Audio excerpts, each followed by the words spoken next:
Ensuring that the tissues receive adequate nutrition and removal of wastes is a fundamental supportive care of ICU. There is evidence that measuring the cardiac output and arterial pressures does not necessarily correlate with tissue perfusion itself. Nonetheless, when cardiac output monitoring is used, it is usually assumed that improvements in cardiac function will also improve tissue perfusion. While a reliable and easy-to-use monitor of tissue perfusion remains elusive, cardiac output monitoring is at least able to assess the adequacy of cardiac function. Normal values for cardiac output monitoring are shown here. Because normal values will vary with the patient's size, many measures are indexed to body surface area.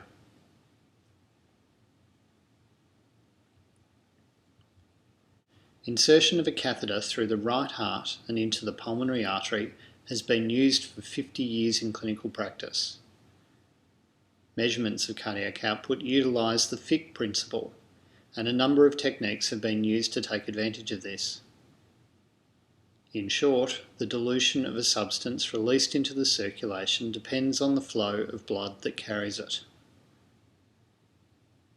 The most commonly used in ICU practice is thermodilution. In this case, the substance is cold saline, and the concentration measured is temperature. The cold saline is released upstream, and the change in temperature is measured at the distal tip of the catheter via a thermistor. This technique can also be used continuously. Very small bursts of heat can be released through a heating coil in the catheter, with the temperature measured at the tip as before. The complications of pulmonary artery catheters, coupled with the lack of evidence of efficacy and the development of less invasive alternatives, have seen pulmonary artery catheters fall from favour. It still remains the gold standard against which other methods are assessed, though it is subject to error from technique and some patient pathologies.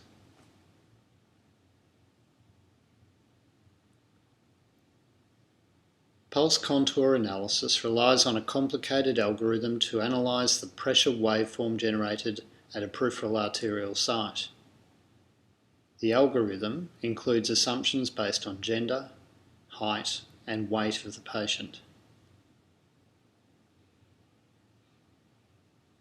The commercially available PICO uses a transpulmonary thermodilution technique to calibrate the pulse contour analysis. In doing so, it also generates a number of calculated variables such as global end diastolic cardiac volumes and extravascular lung water. These variables may be of some use clinically. The PICO has repeatedly been validated against the pulmonary artery catheter. It is limited by the need for a proximal arterial catheter such as the axillary or femoral. The LIDCO monitor also analyses pulse contour analysis using a different algorithm and calibrates it using a lithium dilution method. The Vigileo monitor does not require calibration and can be used with more peripheral arterial signals such as the radial artery.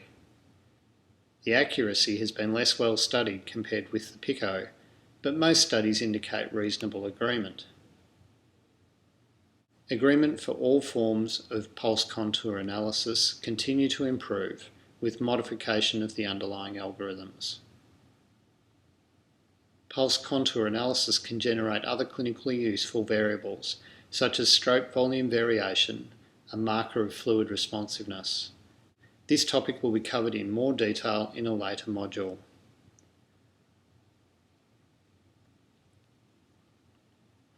Measuring flow across a known cross-sectional area can be used to calculate volume. Cardiac output can be calculated by measuring stroke volume in this manner.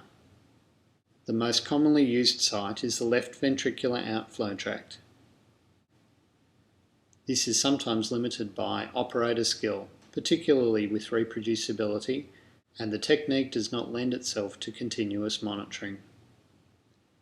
A modified version, known as the USCOM, has been specifically designed for this purpose, using flow through the aortic valve. It has similar limitations to echocardiography.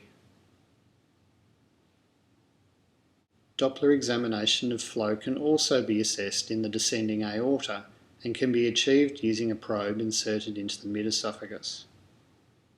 Using assumptions based on the patient characteristics and the proportion of flow to the upper body versus lower body, cardiac output can be calculated. Consistent placement may have led to variable results when comparing accuracy to other methods.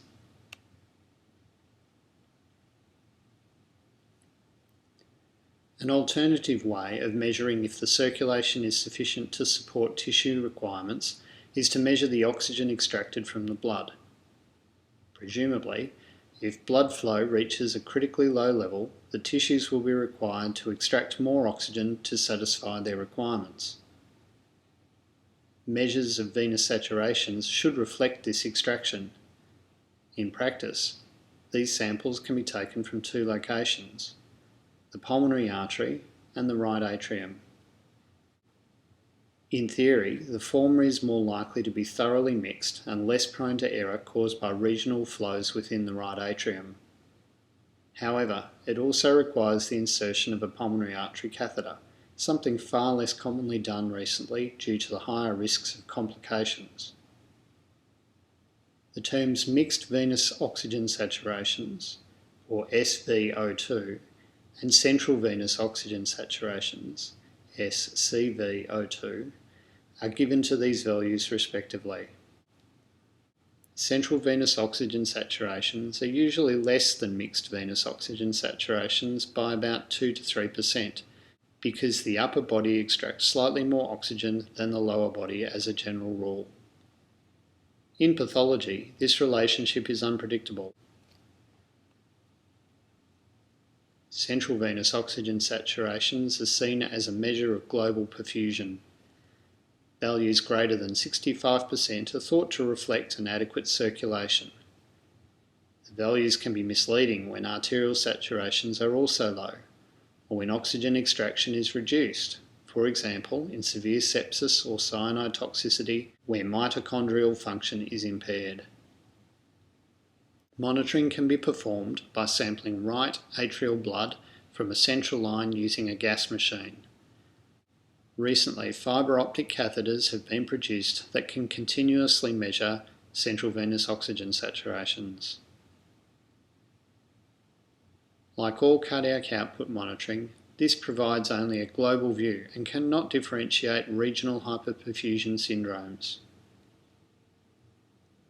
The use of central venous oxygen saturations achieved popularity after the release of a seminal paper on sepsis by Rivers et al., in which it was used as part of a bundle of cares.